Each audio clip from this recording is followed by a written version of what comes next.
During the recent two-week recess, I was invited to speak to the parliament of the nation of Lithuania in the capital of Vilnius. It was a great honor. This country holds a special place in my family. My mother was born in Lithuania. 100 years ago this year, my grandmother brought her brother and sister to America.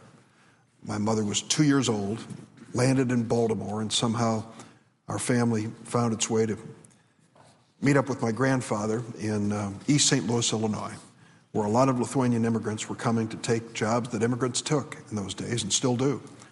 Hard manual labor jobs that gave them a chance that they didn't have in the old country. And so I was asked to come and speak to the Parliament on the occasion of the 20th anniversary of what has come to be known as Bloody Sunday. It recalls that time 20 years ago when Mikhail Gorbachev, as head of the Soviet Union, made his last desperate, violent effort to stop Lithuania from breaking away from the Soviet Union. I recall that period because I followed it closely as a member of Congress. You can still see some details of what life was like in Lithuania under the Soviets. The old police headquarters, the KGB headquarters, have been preserved as a museum, basically a horror museum, to show and catalog the torture and killings that took place there during Soviet rule. In February 1990, the people of this tiny nation on the Baltic decided they'd had enough. They swept the ruling Communist Party out of power in an open parliamentary election. A month later, in March of 1990, the new parliament voted 124-0 to restore the country's independence. They were the first Soviet republic to do so. It was bold. It was historic. And that's when Gorbachev turned the screws. He ordered Soviet tanks and paratroopers to stop the breakaway effort in Lithuania. In the early morning hours of January 13th, 1991, 14 Lithuanians, just regular people, common people in the country, were killed, and as many as 1,000 were wounded by those The Economist magazine described as the bullies of Vilnius. The crackdown failed. By August of 1991, Lithuania had won its independence again. Today, because of the brave efforts of those ordinary Lithuanians, it's a free country. It's democratic. It chairs the community of democracies and is a member of the European Union and one of America's allies in NATO. Imagine my surprise at what I saw during a stop in the neighboring country of Belarus. I saw a step back into Soviet times, a step back into barbarism that we'd found in the KGB museum in Lithuania. Sadly, though, this wasn't a museum show. It was real life. Often known as the last dictator of Europe, Belarus has defied the democratic transformations that have swept across Europe following the collapse of the Soviet Union.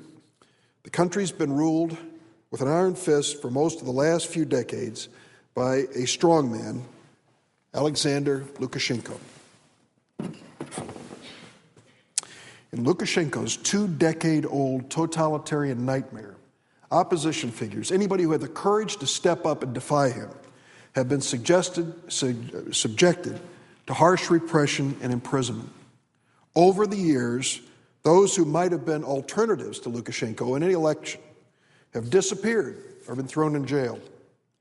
In fact, Lukashenko proudly still calls his police force the KGB. In recent years, there was a glimmer of hope that perhaps Lukashenko was going to move away from his dictatorship. A presidential election was scheduled for last December 19th, one that some hoped would finally meet the most minimum international standards for democracy. Those hopes were dashed when Lukashenko quickly claimed another term as president amid elections described by international monitors as seriously flawed. He ended up with 80% of the vote and said that was a good indication that it was a real election. He didn't get 99%, as usual.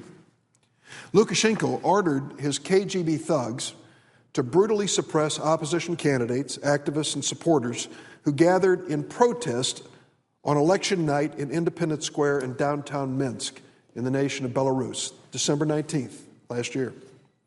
6 of the 7 political opponents who ran against Lukashenko and more than 600 of their followers were arrested. Several of the presidential candidates who are being held incommunicado still today face charges that could carry up to 15 years in jail. Their crime? They ran against him. And they lost. They get to go to jail now. Since then, Lukashenko's KGB has continued daily raids on the homes and offices of those with suspected ties to democratic parties and organizations, human rights organizations, and what remains of the independent media in Belarus. Lukashenko has ignored election monitor reports questioning the credibility of the election and international demands to release all these political prisoners. He's pulled his country even further into isolation and made it the subject of international scorn. He follows the old Soviet playbook. His government has tried to blame outside forces in other countries, everyone but himself, for the shameful political mess he's created. I was in Minsk last week, and I met with Sergei Martynov, who's the foreign minister to Lukashenko. And he pleaded for me to give his, quote, new democracy credit, close quote, new democracy in Belarus. He said, Senator, you live in a country that's had democracy for 200 years. We've only had it for 20 years. And he said, give us credit. When we arrested all these people, including 7 of the people who ran against him, we didn't use tear gas. There were no rubber bullets, no police dogs. Give us credit, he said. No, I said, you didn't use those tools, but you just systematically arrest and throw into jail everybody who ran against you. That's not even close to democracy. Mr. President, I had the chance to meet with some of the family members of those who are in jail. And I couldn't help but think that just a few hours before I had been in Lithuania, a 3-hour drive from Minsk in Belarus, where 20 years ago, ordinary people like these, families, stepped up and said, we are willing to fight for freedom. 14 of them lost their lives and 1,000 were injured.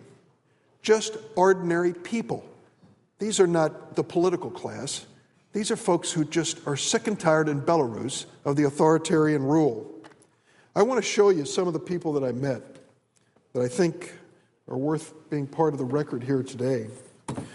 The first, and this was at a meeting established by our consulate in Minsk in Belarus.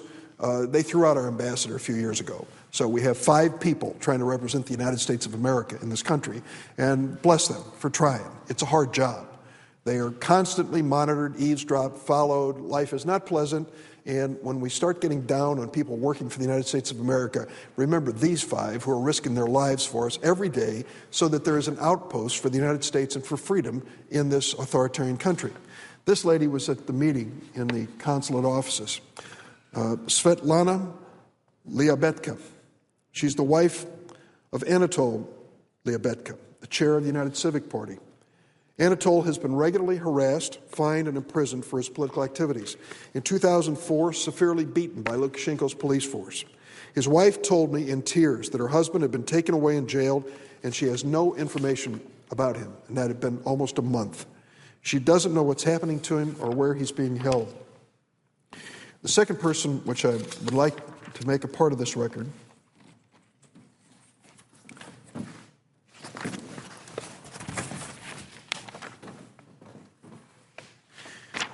is Tatiana Sivarinets.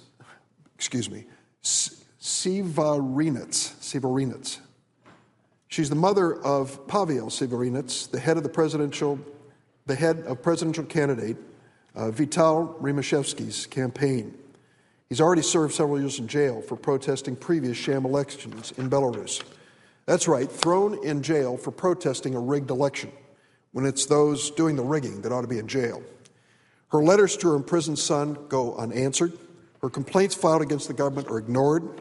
She's been prevented from traveling, her passport's taken away for some time, and she told me it's impossible to find an explanation for what's happening. My son has been persecuted for 16 years. This photo shows, and forgive me as I struggle to pronounce these names, these people deserve better, but I'll do my best. Konstantin Sanikau, Alla Sanikava, and Lucina Halip, these 3 who were at the meeting. Konstantina and Alla are the son and mother of a detained presidential candidate, Andriy Sannikau. Alla told me in tears that she'd had no contact with her son for 14 days, nor had his lawyers, no information on his condition. Lutsina is the grandmother of the candidate's 3-year-old son, Daniel. Might have read about this little boy in a newspaper. What Lukashenko did was to arrest this presidential candidate and his wife and then say that the state was going to take custody of his 3-year-old child. The grandmother stepped up and said, "I'll take custody, I'll take care of the boy." And for the longest time, it was in doubt as to whether the boy would even be left with the family. They finally relented yesterday and said that the boy could remain with the family. This is a picture of him. Cute little fella, Daniil. You see, in Belarus, you not only arrest the candidate, you take the boy out of the house and family. That was what they planned on doing. When they arrested the wife, Irina, a journalist and therefore automatically considered dangerous in Belarus, they decided to go after her child. Well, grandmother fought a winning battle and now has custody of the child. And let's hope that the American attention to this and the world's attention to this will make a difference. The last one I want to show you was one that was particularly compelling. Milana Mikhailovich is a 34-year-old mother of 2 whose husband, Alex, was also a presidential candidate. She told me of harassment by Belarusian officials since her husband's arrest. Mr. President, 34 years old, this young woman was standing there with her little baby girl, this beautiful little girl, scrambling around on the floor around her. She had a 10-year-old at home, and she was trying to describe how she was keeping things together while her husband, who had the courage to run for president and lose against the dictator, Lukashenko, sat in prison. Incidentally, they don't get lawyers. That's not part of the deal. Anyone who says they'll step up and defend the people who've been arrested are subject to disbarment as attorneys and being charged with crimes themselves. So it isn't exactly a fertile field of attorneys stepping up to represent these people. They take their lives in their hands to do so. And the families have no access, no communications, no correspondence, no way of visiting those who are in prison. They have no idea when they're going to be charged or when they're going to be tried. There is no indication that there'll be a public trial. Now, this is going on in Belarus today, and this woman, with her little girl, is trying to figure out when and if she'll ever see her husband and the father of this little girl again. The nightmare that she described to me was incredible. She literally has had her house raided by the Belarusian KGB. She's been stopped from going to Poland, where she was trying to find some support for her husband. And thugs beat her husband on election night. She doesn't even know how he is physically. Mr. President, I was so glad to be in Lithuania and to join in the celebration of their quest for freedom and independence. After 20 years pass, sometimes you forget how much courage it took for that to happen. But a 3-hour drive from Vilnius to Minsk reminded me. These people in Belarus are making the same battle today that was made in Lithuania and so many other places 20 years ago. They are trying to find one thing that we Americans take for granted every day: freedom. The freedom to practice the religion of their choice, the freedom to write a newspaper or do a blog, the freedom to vote for the candidate of their choice, their freedom to oppose government policy. And as a result of that, they have been arrested and imprisoned. Mr. President, I'm calling on the government of Belarus to immediately and unconditionally release these political prisoners. The fact that they continue to languish in jail without access to family, lawyers, or medical care is an outrage and an embarrassment to Europe and the world. These actions show the desperation and fear of a dictator whose reign belongs in the dustbin of history. The European Union will decide by the end of January whether Belarus should face renewed sanctions, including targeted travel and asset freezes against Lukashenko and his top elite political figures. The United States should waste no time joining in this effort. I've spoken directly to Secretary of State Hillary Clinton. She understands, as I do, that what's at stake here is today's fight for freedom, and what's in question is whether the United States will stand up and fight with these families. The European Union is prepared to lead. We should be by their side. We should be working together to put the pressure on this dictator to tell him that in the 21st century there is no place for the bully of Belarus and the terrible oppressive tactics which he's engaged in.